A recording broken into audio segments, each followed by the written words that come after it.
This is a Reconstructionist radio production. Please visit chalcedon.edu to download this book in PDF. The One and the Many by R.J. Rushdoony. Copyright 1971-2007, Mark R. Rushdoony.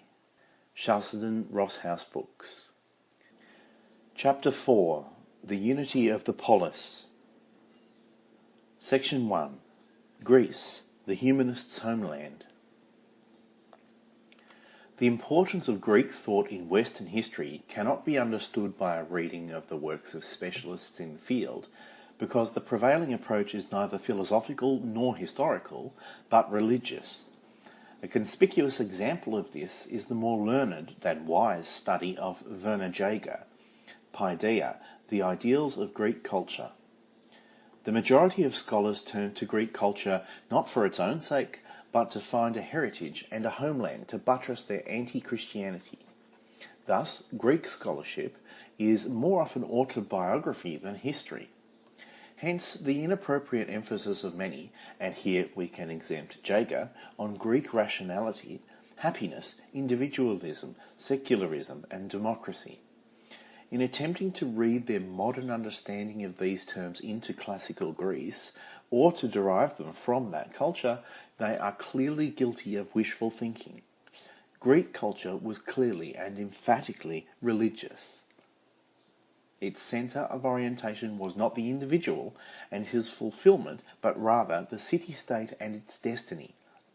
And in its emphasis on faith, and its long history as a shame culture, classical Greece was closer to the Japan of the samurais than to modern Western civilization. The concept of the continuity of being was basic to Greek thought, and the line of demarcation between the gods and men was not a difference of being, but a difference of power and station. The gods and men avenged themselves on any who trespassed their honour and position. Hubris, pride, was a sin in that it was a contempt of station and a contempt of a higher dignitary's power and honour. To the Greeks also, great honours are ascribed in the history of human thought. Quote, "The earliest school of rational thought, it is agreed by all authorities, arose at Miletus in the 6th century BC," end quote, we are told. Another scholar assures us that, quote, "The Greeks invented, among other things, science and philosophy. The first scientists and philosophers lived during the 6th century BC on the Greek coast of Asia Minor and in the Greek cities of southern Italy. Later, during the 5th and 4th centuries, the important centre of thought was Athens. It would be an exaggeration to say that before the time of Thales of Miletus, men were incapable of rational thought, but there would be some truth in the statement, since before his time it does not appear that anyone asked those precise questions out of which science and philosophy were to develop. The questions were, what is everything made of? How do things come into being, change, and pass away? What permanent substance or substances exist behind appearances?" End quote. This is an amazing statement in view, for example, of Egyptian and Babylonian architecture, mathematics and astronomy, and of the civilization of Mohenjo-Daro. The Minoan culture, which preceded Greek civilization, gives extensive evidence of having reached stages of technological development never approached by the Greeks. Greek science, moreover, involved heavy borrowings from other cultures. Why, then, in view of these well-known facts, are the Greeks given priority in the history of human thought? They were obviously not the equals of their Minoan predecessors. They had a long, ugly history of incessant warfare and persistent tyranny, whereas the Egyptians, Assyrians, and Babylonians, to cite but 3 peoples, made excellent use of their natural resources and gave abundant evidences of scientific management of soil and water. The Greeks rapidly destroyed their future by gutting their country. The forests very early were ruthlessly stripped, and the marshes drained, and Greece was reduced to the barren and impoverished land which it has remained to this day. The inability of the Greeks to make intelligent use of their natural resources contributed heavily to their decline, and yet they did not lack examples of scientific conservation and the development of natural resources. Why, then, the curious exaltation of Greek science and rationality? Why the ascription of the most desirable qualities in modern culture to a Greek heritage? Section 2. Greek Science and Philosophy. The answer appears in Benjamin Farrington, for whom Greek science constitutes a veritable miracle. Greek science did not, in any practical working sense, surpass the science of some other ancient cultures, but what Farrington is looking for is theoretical. Quote, evidence of an attempt to give a naturalistic explanation of the universe as a whole, end quote. And this the other Near Eastern cultures lacked. The originality and scientific aspect of, quote, the Ionian way of thought was that it sought to explain the mysteries of the universe in terms of familiar things, end quote. For Farrington, science is thus more accurately to be defined as materialism, naturalism, and humanism, as anthropomorphic thinking. Quote, they might be said to have given an operational rather than a rational account of the nature of things. Their criterion of truth was successful practice. The exaltation by them of the practical knowledge contained in the techniques into a method of analysis of natural phenomena was the truly revolutionary step. With the Milesians, technology drove mythology off the field.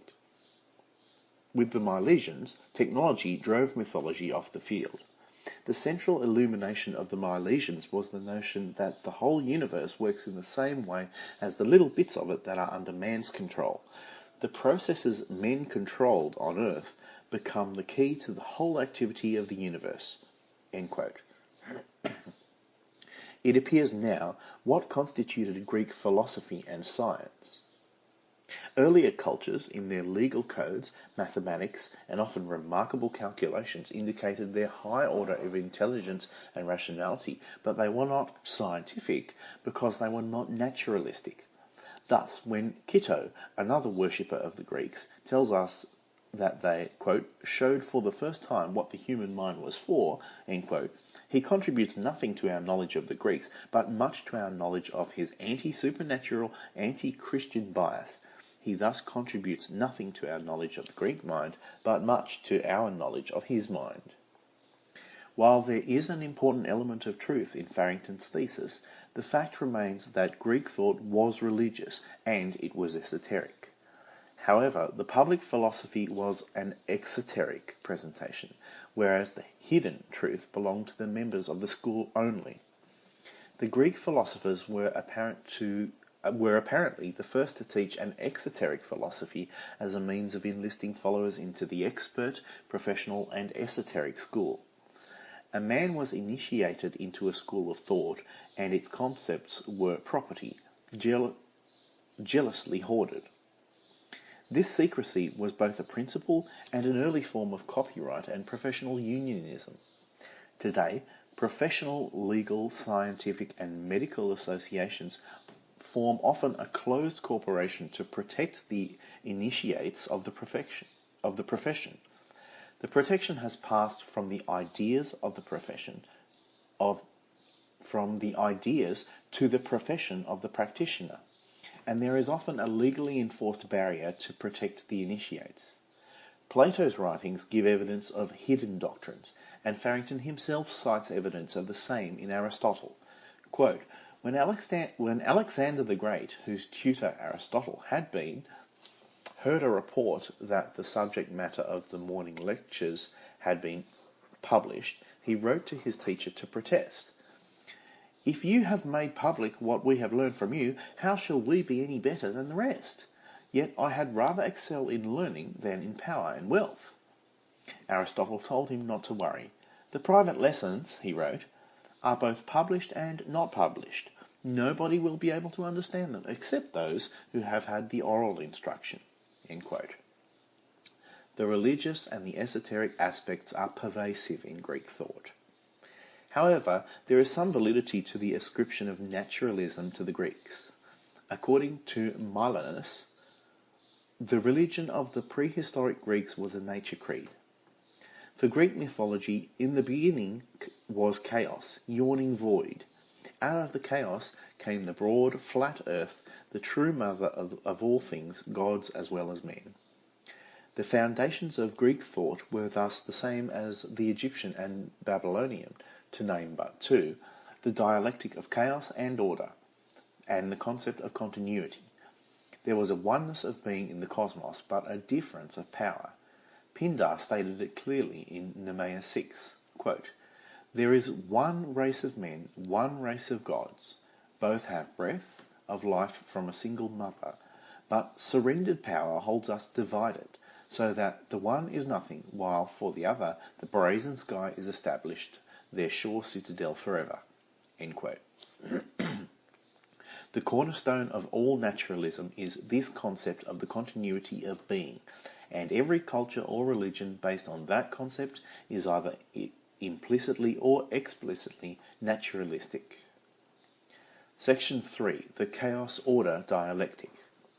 The chaos-order dialectic stands against the background of continuity, so that ultimately the vision is one of unity.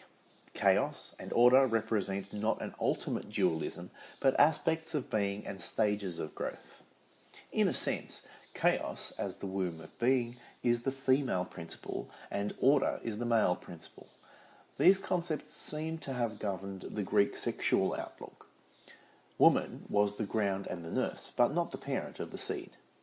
Apollo, in the Eumenes of Aeschylus, declared, quote, "I will tell you, and I will answer correctly. Watch. The mother is no parent of that which is called her child, but only nurse of the new planted seed that grows. The parent is he who mounts. A stranger she preserves, a stranger's seed, if no God interfere. I will show you proof of what I have explained.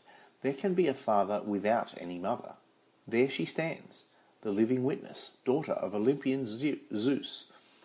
She who was never fostered in the dark of the womb, yet such a child as no goddess could bring to birth." End quote. For a similar concept of woman, see the laws of Lycurgus. Quote, "Lycurgus allowed a man who was advanced in years and had a young wife to recommend some virtuous and approved young man, that she might have a child by him, who might inherit the good qualities of the father and be a son to himself. On the other side, an honest man, who had love for a married woman upon account of her modesty and the well-favouredness of her children, might, without formality, beg her company of her husband, that he might raise, as it were, from this plot of good ground, worthy and well-allied children for himself." And indeed, Lycurgus was of the persuasion that children were not so much the property of their parents as of the whole commonwealth, and therefore would not have his citizens begot by first-comers, but by the best men that could be found.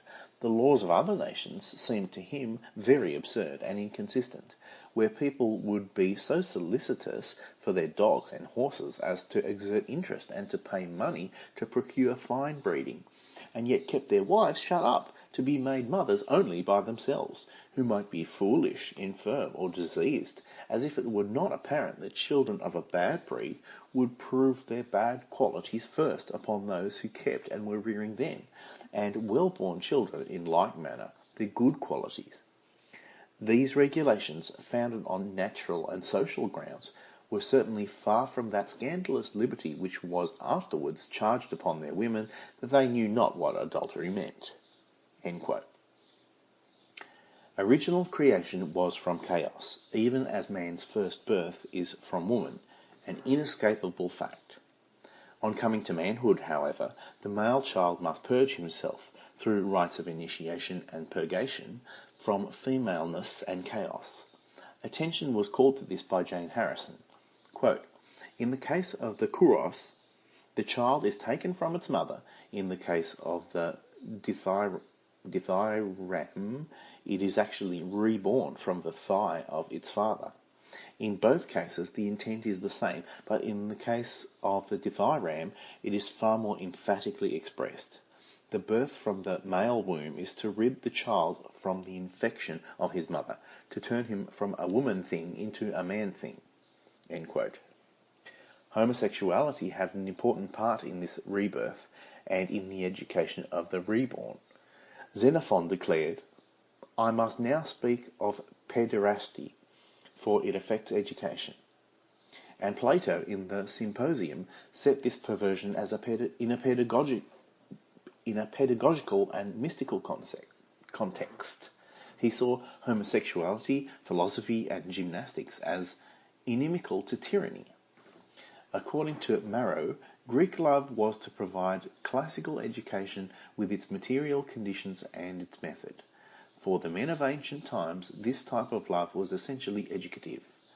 Its aim is to educate, as Plato says. It was an anti-feminine ideal of complete manliness. It established a closer relationship, according to Plato, than between parents and children, an indication, perhaps, of initiation into a cult.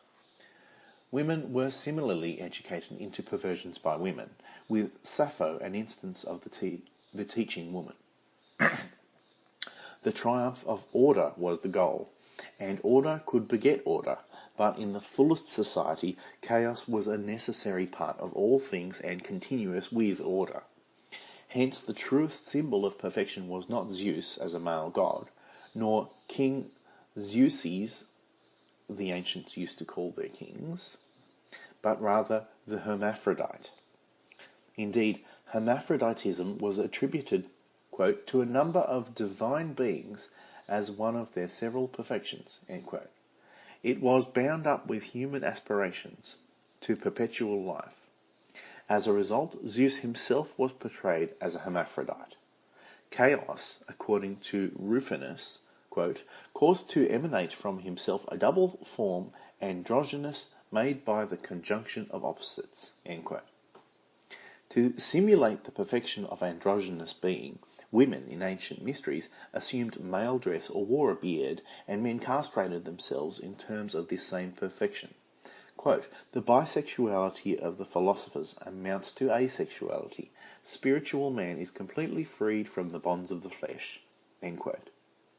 The hermaphrodite ideal of perfection entered deeply into Gnostic thought and into the Talmud, which, quote, "drew the doctrine of primitive humanity as bisexual, which passed into Jewish mysticism as well as into Arab esotericism, in which the unity, Adam-Eve, represents universal man." End quote.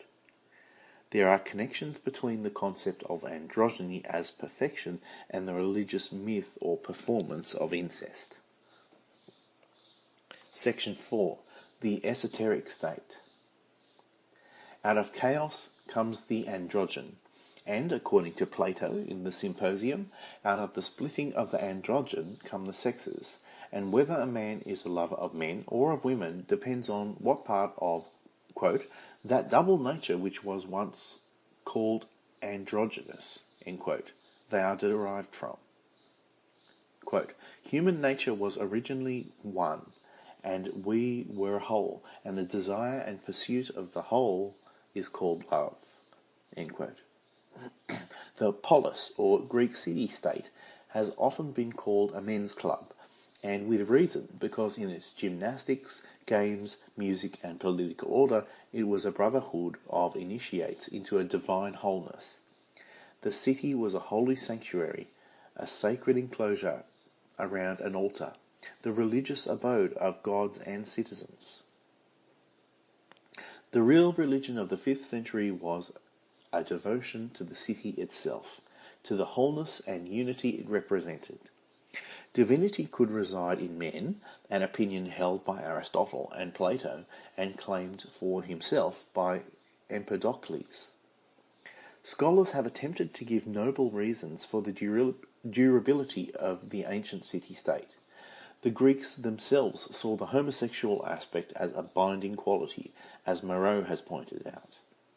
The city-state was an esoteric, mystical, and divine body with a kind of androgynous wholeness, and the religion of the city-state was basically a fertility cult. Justice was defined as the law of the city.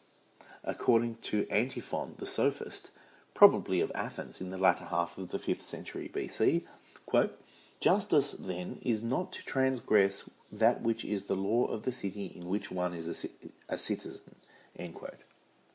There was thus no element of transcendence. No justice existed beyond the city-state because it was an entity with wholeness.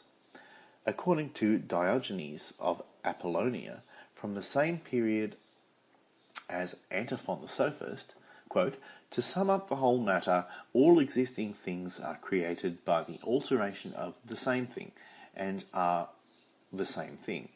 End quote. As a result, each city-state was in a sense a cosmos unto itself, with the full spectrum of being from gods to man and to the very earth, so that it was a unity against an outer and an inner chaos, and an order for the continuing mastery and use of chaos.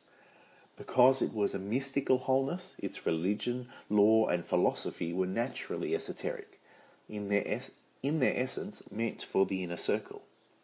As a result, because the modern Enlightenment mind is insistent upon a neutral rationality, it quietly bypasses such earnest aspects of Pythagoras' teaching as the injunction, "Do not eat beans," and the declaration of Empedocles, "Wretches, utter wretches, keep your hands from beans." Section 5. The polis as cosmos. Cosmos means order, and the city-state represented order in a wholeness due to its status as the mystical bond of heaven and earth. The polis, or city-state, wholly comprehended man's life until mystical thought made for ascetic withdrawal. According to Jaeger, quote, "The centre of gravity of Greek life lies in the polis. Thus, to describe the Greek polis is to describe the whole of Greek life." End quote. It means, therefore, to describe its theology and ethics as well. Whatever helps the community is good, whatever injures it is bad. The city-state was thus itself the cosmos, the order of being. Earlier, as Fustel de Coulanges in The Ancient City has pointed out, Greek culture was oriented to the family, and the basic religion was the family as the mystical bond of heaven and earth, as the cosmos. The family gave way to the polis, the city-state, as the true cosmos, and law was an expression of the nature of that cosmos. The city-state was an organic and religious entity. What fascism tried very faintly to do, to create a sense of the unity of the people of the state, Greece had in full measure. Because the city-state embraced the full spectrum of being in continuity, it included not only men and gods, but also athletes, leaders, and heroes who could become, in some sense, divine. Since being was seen as continuous, an elite could embody divinity or wisdom. Socrates clearly believed in his divine inspiration, and Plato, in the Republic, not only saw his philosopher kings and elite as wise, but also held that knowledge is infallible. The wholeness of the city-state made it the locale of the eliteness of being, and when the city-state became an empire, it was the elite community governing the world, true order bringing chaos into fructifying submission. The United Nations today is the heir of this ancient city-state elitist concept. Both Plato and Aristotle held, quote, that the polis should be economically self-sufficient. To them, autarkeia, self-sufficiency, is almost the first law of its existence. They would practically abolish commerce. End quote. Being a cosmos, this was a philosophical necessity. Anaximander held the cosmos to be a vast community to which the gods as well as man belonged, and Heraclitus stated that, quote, "The cosmos is the same for all, and that neither one of the gods nor of men has made it, but that it was always." End quote. Chaos, seen by Aristotle as the unrealized possibilities of matter, required the action of order to realize itself. According to one cult, the evil titanic elements in every man's soul, and by analogy in the body politic, must be subjected to the divine Dionysian urge for order, deliverance, and salvation.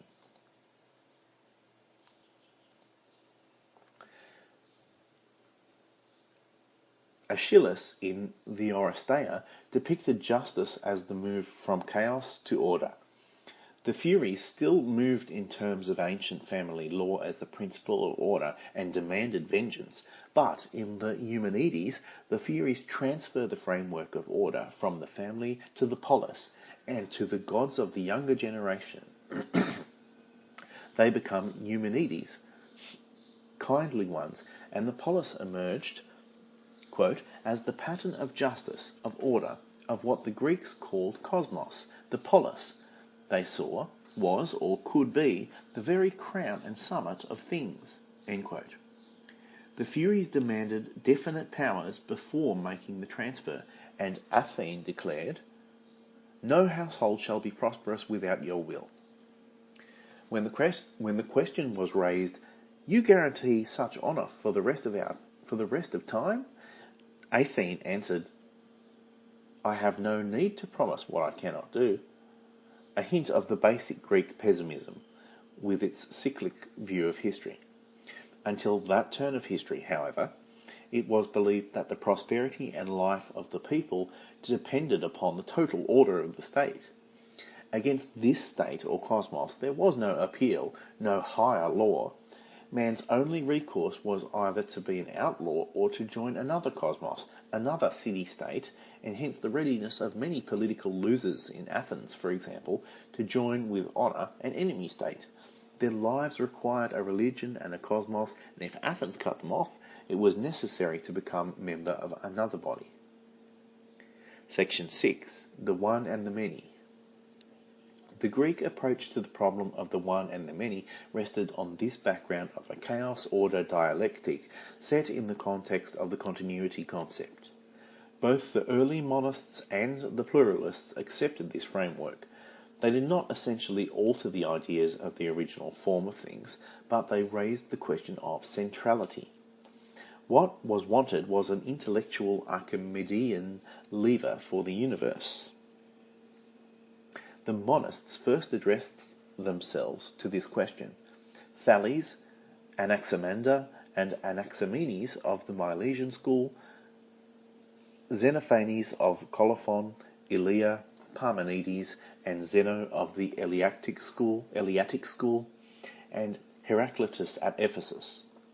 The Milesians assumed, first, one unchanging cosmic substance at the basis of the changes of nature, and second, that moving matter is living matter.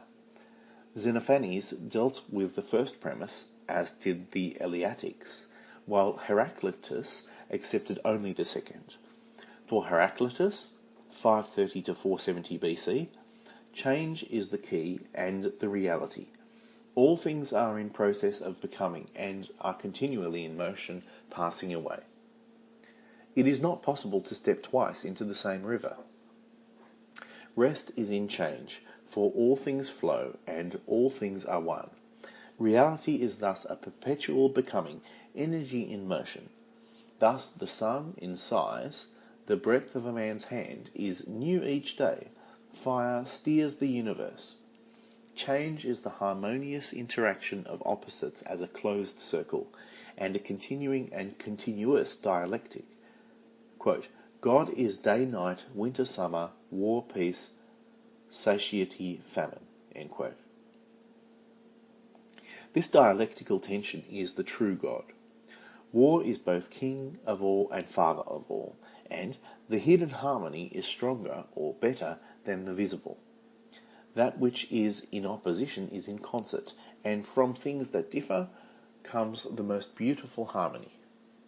Thus, a dialectical tension and a kind of relativity are basic to Heraclitus. Chaos and order are necessary, one to another and male to female. This is the tension and motion which constitutes reality. For Parmenides of Elia, 515 to 440 BC, identification of the cosmic substance was the key. This cosmic substance is being, which is the same as thought. For it is the same thing to think and to be. Moreover, quote, one should both say and think that being is, for to be is possible, and nothingness is not possible. Being has no coming into being, and no destruction. How could being perish? How could it come into being? End quote. Furthermore, being is motionless, and it is spatial, so that being is not only thought, but it is also at the same time matter. Heraclitus eliminated permanence, and Parmenides eliminated change. For Heraclitus there was only process, but the process had a unity, a rhythmical law. To know justice, we must have injustice. All things are relative and hence dialectical. For Parmenides, being is an eternal, finite, motionless and spherical solid body. The famous illustrations of Zeno, such as the flying arrow that remained at rest, were designed to demonstrate the truth of Parmenides' system. However naturalistic their presuppositions were, these men were not scientific in their concern. Rather, it was the theology of politics which concerned them. They were interested in the nature of the cosmos and the key or lever to its government. For Heraclitus, the world is governed by a logos, a reason, a law, and this is the fire itself. According to Plato, Parmenides and Zeno sought to disapprove the existence of the many. For him, being had to be one and homogeneous. Because of this pantheistic oneness of all being, one can perhaps assume that Parmenides may have been favourable to an equalitarian and democratic order. There is perhaps a curious hint of this in fragment 18. Quote, when a woman and a man mix the seeds of love together, the power of the seeds which shapes the embryo in the veins out of different blood can mould well-constituted bodies only if it preserves proportion. For if the powers war with each other when the seed is mixed, and do not make a unity in the body formed by the mixture, they will terribly harass the growing embryo through the twofold seed of the two sexes. End quote. The being of Parmenides was equal throughout, without origin and without a future. Such a being had no future, nor did such a philosophy. The pluralists offered another answer.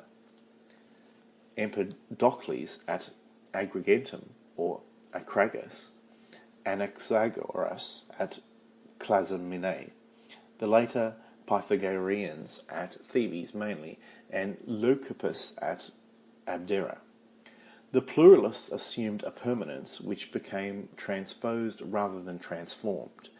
For Empedocles, 495 to 435 BC, there were four elements: fire, air, water, and earth. And strife and love, repulsion and attraction were responsible for change and motion. History is therefore cyclical, as strife and love create, first, an era in which love reigns and all elements are totally mixed and indistinguishable.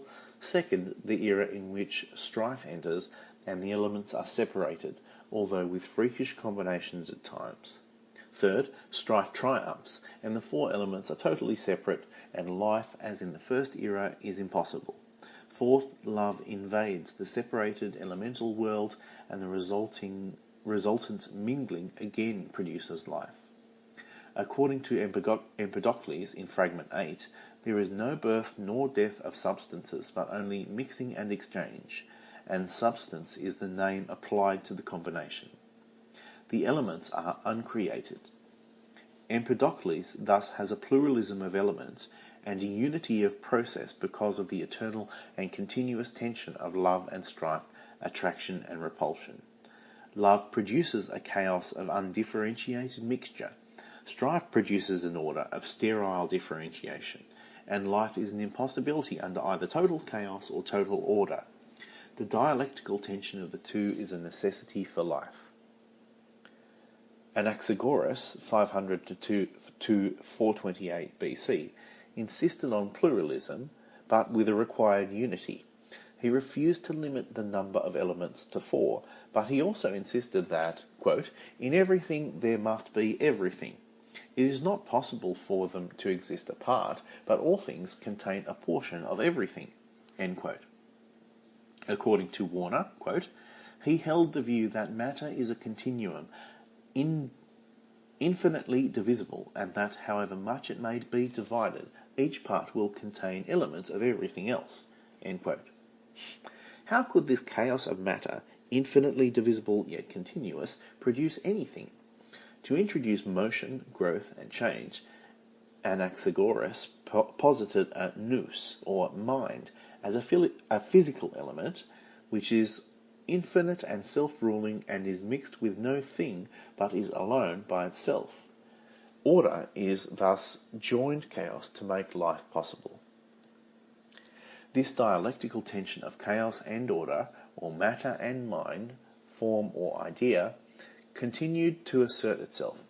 The later Pythagoreans tended to fix this tension into a dualism. Pluralism in the form of atomism ostensibly came into its own with Democritus of Abderg, 460 to 370 BC, who, we are told, interpreted reality mechanically rather than teleologically, in terms of atoms and the void, with worlds forming as atoms collide. The result, however, is the same, relativism, and a cyclical teleology is ultimately as relativistic as a mechanical atomism. For Democritus, quote, we know nothing in reality, for truth lies in an abyss, end quote, fragment 117. The facts and truths of men are conventions. Quote, colour exists by convention, usage, sweet by convention, bitter by convention, end quote, fragment 125. This same statement, found also in fragment 9, continues. Quote, atoms and void alone exist in reality. We know nothing accurately in reality, but only as it changes according to the bodily condition, and the constitution of those things that flow upon the body and impinge upon it. End quote. Knowledge is thus, in the main, a knowledge of phenomena. However, according to fragment 34, man is a universe in a little microcosm. Reality, then, appears to be not only atoms and the void, but also man, the little cosmos, a walking order. Democritus, therefore, favoured democracy, fragment 251, and his democracy was by implication not only political, but also moral, with every man a walking law unto himself. Apparently, for Democritus, women were not a microcosm, but perhaps a void. Quote, a woman must not practice argument. This is dreadful, end quote, fragment 110. Quote, to be ruled by a woman is the ultimate outrage for a man, end quote, fragment 111. The basic reason is that, quote, rule belongs by nature to the stronger, end quote, fragment 267. Slaves were to be used as parts of the great body, fragment 270, functionally, and women were also functional in their nature. Man was the social atom, and his desires the social law. Section 7. Socrates and Plato. The political focus of philosophy appeared more clearly in Socrates, Plato, and Aristotle, where we have more documentation of their position. Socrates, a statist and a homosexual, is the object of the most appalling idolatry. Kroner, in reading Plato's dialogues, is reminded of the gospel stories. He agrees with Justin Martyr in comparing Christ with Socrates. Indeed, quote, Socrates was a Greek anticipation and counterpart of Jesus Christ. But one has to remember that such a Greek Christ was no Christ at all. Nevertheless, the human features of the two personalities can be compared without blasphemy, end quote. For Vaugelas, quote, the life and death of Socrates were the decisive elements in the discovery and liberation of the soul, end quote. Some scholars have been ready to point out, however, that Socrates was guilty as charged and merited the sentence of death. Socrates was a champion not of the rights of man, but the rights of Superman, and his circle of friends and disciples were close to or involved in the imposition of a reign of terror in Athens 4 years prior to Socrates' condemnation. Basic to his trial, although Plato did not mention it, was the political issue. Socrates expressed his contempt for the Athenian jury, comparing them to children trying a doctor on a cook's charges.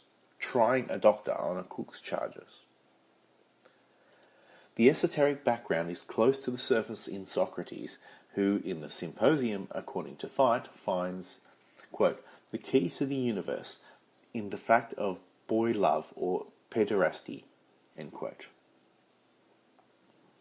Plato shared the same opinion most of his life, only dropping it to a measure in his old age in the Laws. Discussions of Plato usually concentrate on the Platonic doctrine of ideas or forms, and the result is a serious distortion because central to Plato is not the doctrine of ideas, but his concept of the city-state, of which the ideas are simply a central aspect. In Plato's Gorgias, quote, some wise men tell us that friendship and community and orderliness, cosmioles, and moderation bind together heaven and earth, gods and men, and that this whole is therefore called order, cosmos, not disorder, akosmia, end quote. The cosmos is a community of gods and men, and the city-state is such a cosmos.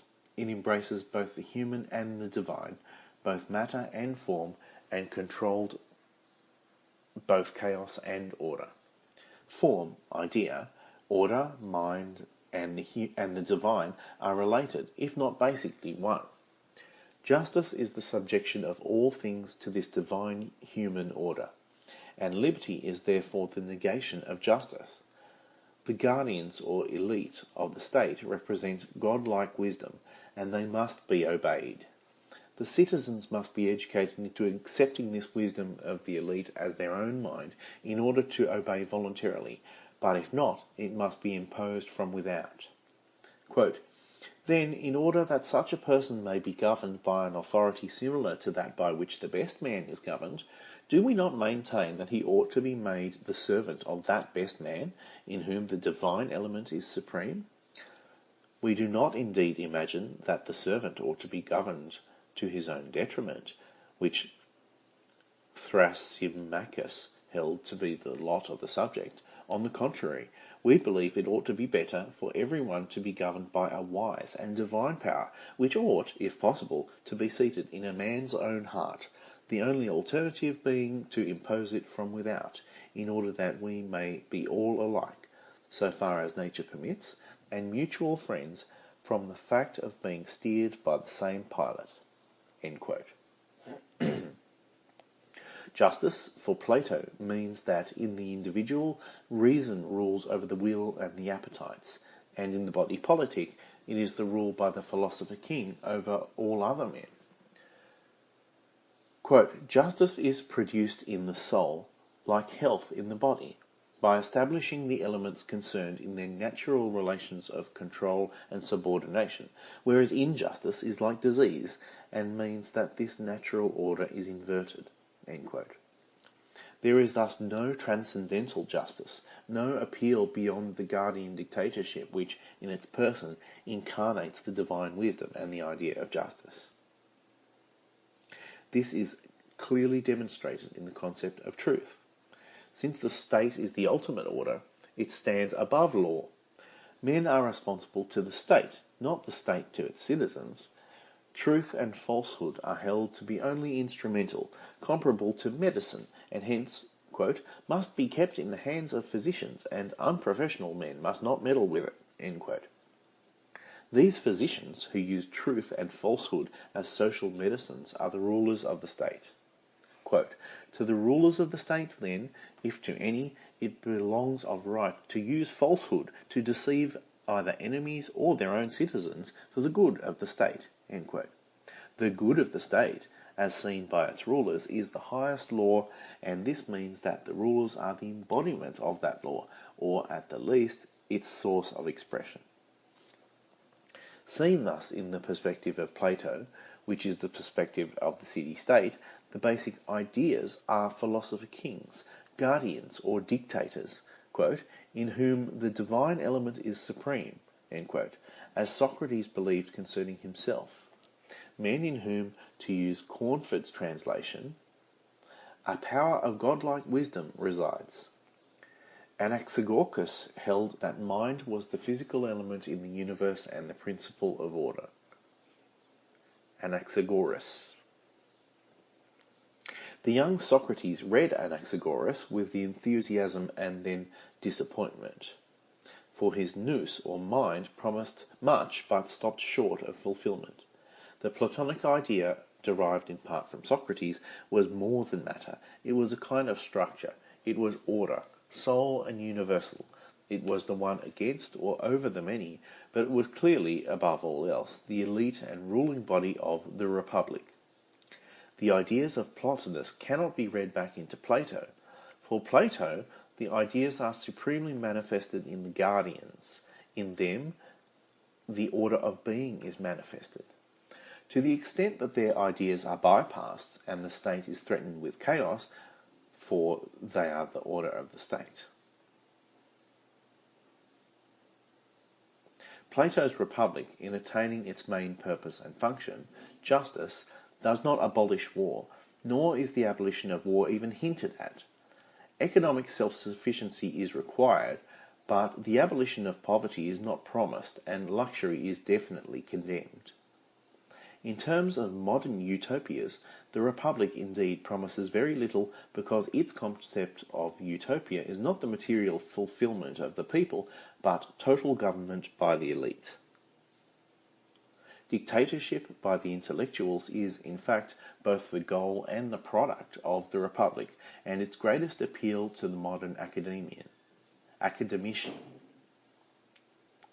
The realization of the idea of justice, then, and the realization of every idea, means the triumph of the central idea, guardianship, as the principle of order and oneness.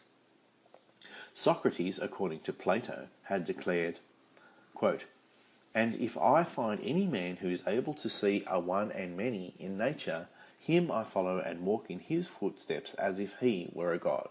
End quote. Socrates and Plato thus summoned men to follow them, because the Republic was their vision of the answer. More specifically, as Vaugeland points out, the true philosophers see the one in the many, and this one clearly is the philosopher-ruler. The Republic needs no laws, no legal code of justice, because the guardians are the walking law, the idea incarnate. As Willoughby observes, quote, "Plato's Republic is, therefore, to be a state without laws, one governed entirely by special ordinances issued by its rulers as occasion for them arises." End quote. In every age, whenever and wherever these esoteric guardians arise, they are hostile to law, because they themselves are the truest idea of law. Plato only wrote his laws in his old age as a suggestion for the second best state, and it is a society designed to be a palatable stepping stone to the best. For Plato, ethics and politics were essentially the same, and if virtue is political, how else can it best manifest itself than in rulers who have knowledge and can best institute order? We say that the one and many are identified by the reasoning power, and all things which are supposed to exist draw their existence from the one and many, and have the finite and infinite in them as part of their nature. The goal of education is to understand the harmonious order, or cosmos, of the whole world, and the goal of justice and the state is to attain that order, and the Republic is the model of that order. The guardians indeed shall strive to set their country free, but this freedom from foreign powers, not the freedom of the people, is to be a free state, not a free people. Because education was seen as conditioning, the environment had to be totally controlled, and art was part of that environment. Death was the lot of the physically unfit, and children born without license should be disposed of. The guardians had to live under a material and sexual communism, and this was, in the laws, recommended for all men as the ideal state. For Plato, consent of the governed meant that their best interests were served by the guardians. They became masters of themselves only when the guardians governed them totally and prevented the base nature of the people from prevailing. Quote, "Do you see that this state of things will exist in your commonwealth, where the desires of the inferior multitude will be controlled by the desires and wisdom of the superior few? Hence, if any society can be called master of itself and in control of pleasures and desires, it will be ours." End quote. Much has been said about the failure of the Greek city-states to unify, and yet the central point has been missed, despite the historical evidence. The Greek city-states, except briefly and to meet a military crisis, could not unify. Their idea of unity came too close to obliteration, and when applied at home, consistently meant social unrest. When applied to another state, it meant virtual death for that state. As a result, they fought until they all fell. Section 8. Aristotle. We have noted in Aristotle's reply to Alexander the Great his own esoteric orientation, and his works are often difficult because of their deliberate vagueness and circumlocution. This is usually dismissed by scholars as a problem of style, but Aristotle had no difficulty in writing plainly and directly when he so chose. Aristotle began as a disciple of Plato, but he later withdrew from some of the implications of that position. His orientation, however, is no less statist. The state is his cosmos. As Kitto notes, when Aristotle speaks of man as a political animal, what Aristotle really said is, man is a creature who lives in a polis, and what he goes on to demonstrate in his politics is that the polis is the only framework within which man can fully realize his spiritual, moral, and intellectual capacities. Basic to Aristotle is the oneness of being and unity. Unity is nothing distinct from being. Moreover, no universal exists in separation apart from its particulars. There is a continuity of being, and the divine pervades the whole of nature. There is a great chain of being, and, quote, "the matter of everything, and therefore of substance, must be that which is potentially of that nature." End quote. It follows then, quote, "if, as we said, the matter of each thing is that which it is potentially, for example, the matter of actual fire is that which is potentially fire, then the bad will simply be the potentially good." End quote. It follows, therefore, that man is totally comprehended in terms of an immanent structure of continuous being, and that whatever he is potentially, that he can become actually only within the framework of that structure, the state. Thus, ethics or morality is a branch of political or social science and no other. Anaxagoras had posited a nous, or mind, as a physical entity and a mechanical device to make possible motion, growth, and change. Aristotle's God, or first cause, or prime mover, is a similar mechanical device. If causes were infinite in number, then knowledge of causes and knowledge itself would be impossible. But the function of this first cause is to guarantee knowledge, not to provide it. Things are still to be understood in terms of the continuum, not by reference to a first cause. Thus we are told in both ethics and politics, man is a social or political animal. For Aristotle, as with Plato, justice has an exclusively socio-political meaning. Quote, "For to do justice is to have more than one ought, and to suffer it is to have less than one ought." End quote. Justice is a mean, not in relationship to extremes, but as a permanent attitude of the soul toward the means. The appointment of property is the illustration used to define justice. Quote, "What he, the just man, will do is to give each his proportionately equal share, whether he is himself one of the parties or not." End quote. There is no transcendence here. Justice is within the framework of nature, which the Christian, unlike Aristotle, holds to be fallen, and the high point of order and justice within nature is the state.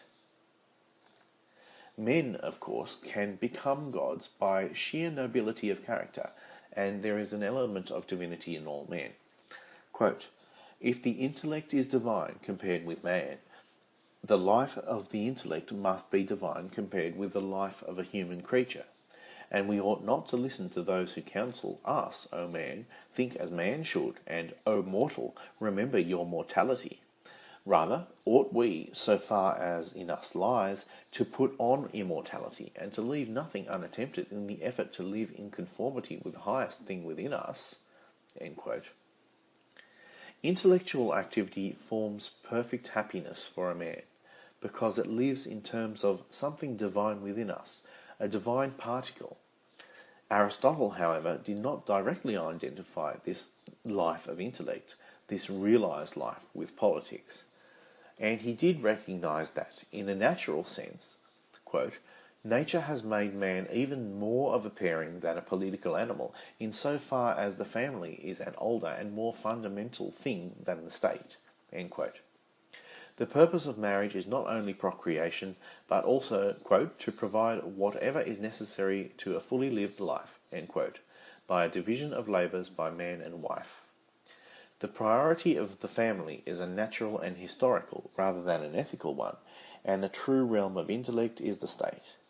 Hence it is the state which best educates for goodness, and the legislator must mould his will to the frames of newly born children. The right to live, as well as the right to educate, belongs to the state, which should limit its population.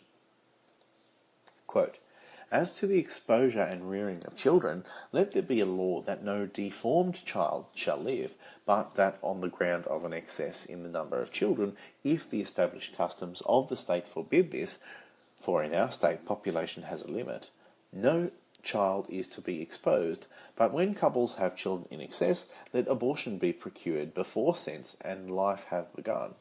What may or may not lawfully be done in these cases depends on the question of life and sensation. End quote. Families, children, people, all are the property of the state, and the citizen should be moulded to suit the form of government under which he lives.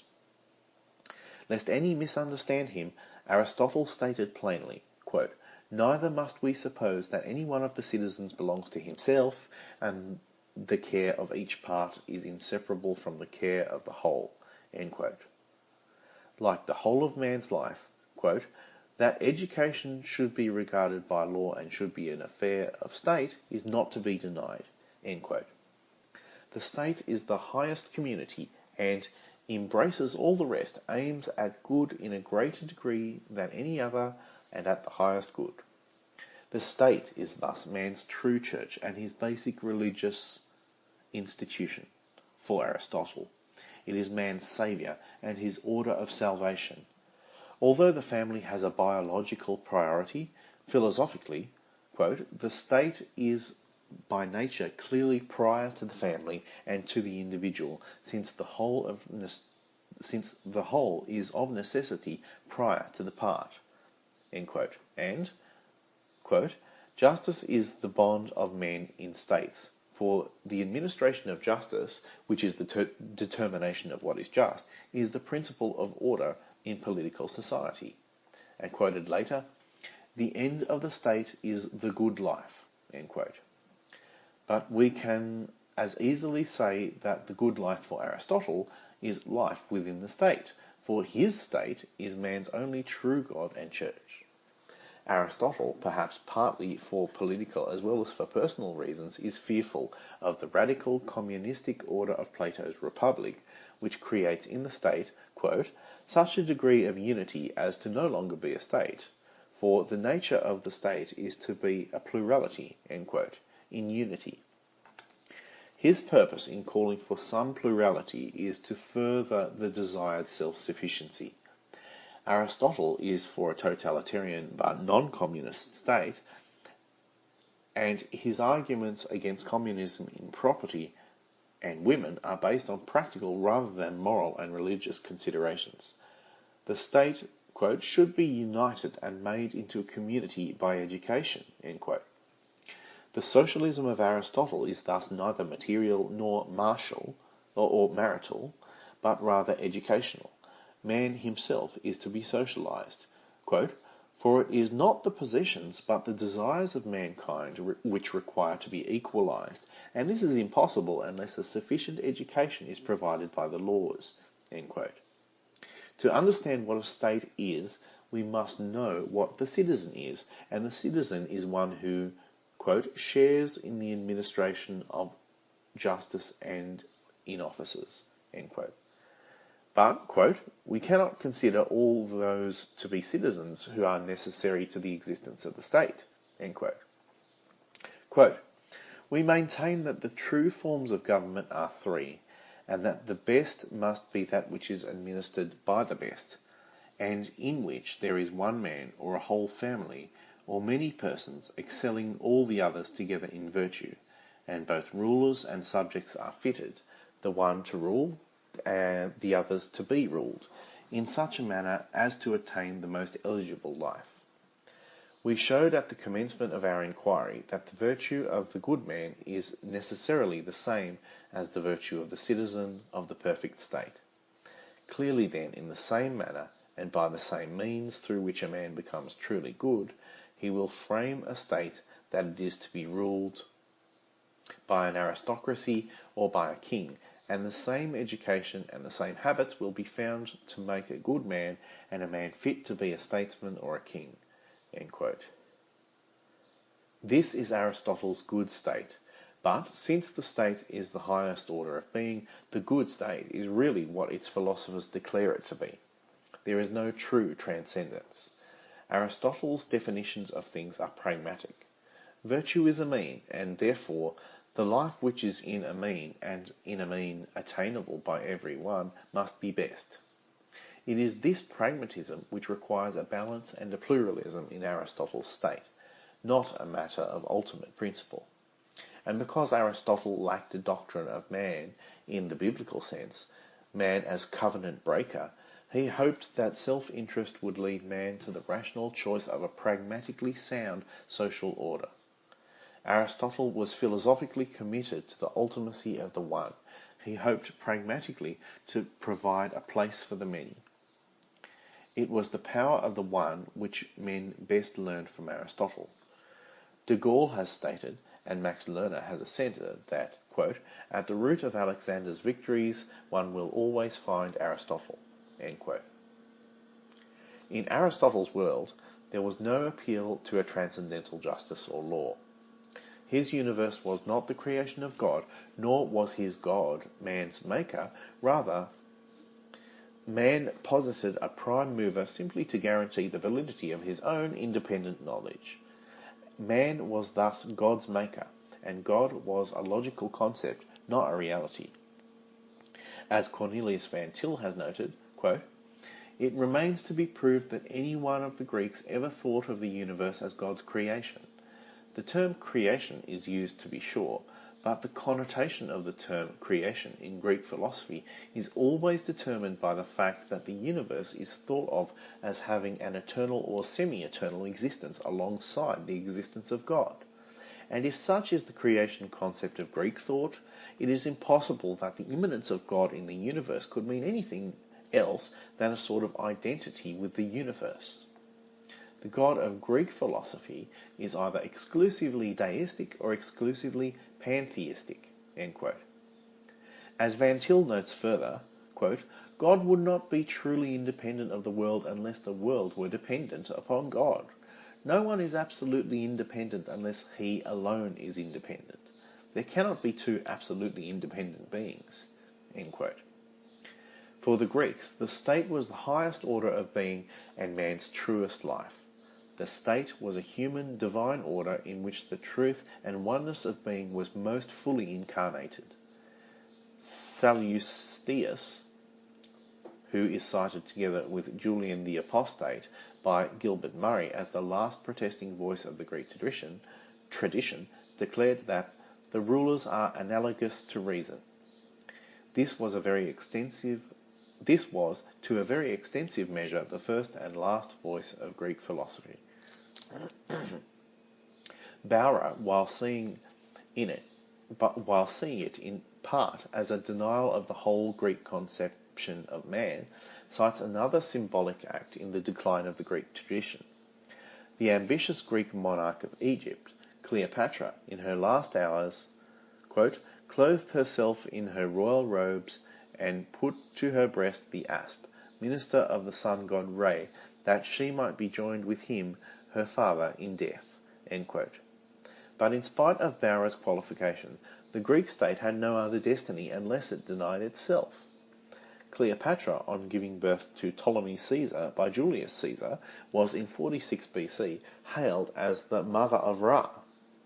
When her 3-year-old son was raised to share her throne, he was called Ptolemy Caesar, God, and beloved son of his father and mother. The rulers were analogous to reason and were the only effective gods Greek faith afforded. For the state and the rulers to act in terms of their inherent divinity was, in terms of Greek philosophical premises, an intellectual and political necessity. The only alternative to this divine unity under the ruler was the anarchy of Diogenes and the mystics, every man his own god and his own cosmos. Their only unity could be under a divine human monarch's order, and their only particularity could be in the chaos of anarchy. The two roads of Greek philosophy led equally to ruin. The Reconstructionist Radio Podcast Network brings to you a complete lineup of podcasts where you will hear practical and tactical theology.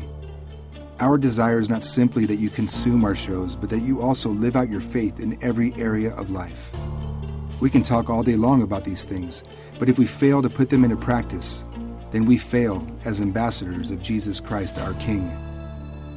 Subscribe now to your favorite Reconstructionist Radio Podcast Network shows, or you can subscribe to the Reconstructionist Radio Master Feed, where all of the content we produce, including the audiobooks and audio articles, will pop up as soon as they are available.